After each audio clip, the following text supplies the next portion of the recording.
చూడొచ్చు ఇలా పులి మీద కూర్చొని ఒక చేతిలో తాళపత్ర గ్రంథాలు పట్టుకుని ఉన్నాడు. ఇటు పక్క చూడొచ్చు అచ్చమాంబ గారు మొక్కుతున్నారు.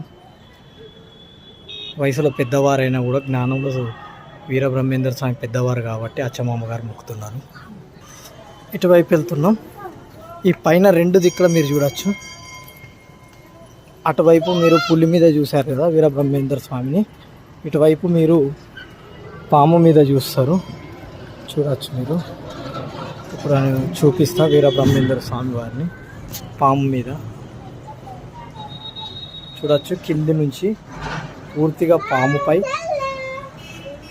పులి చర్మం మీద చూడొచ్చు. సిద్ధయ్యతో పాటు అటుపక్క అచ్చమాంబ, ఇటుపక్క సిద్ధయ్యతోటి స్నానం చేస్తున్న వీడియో.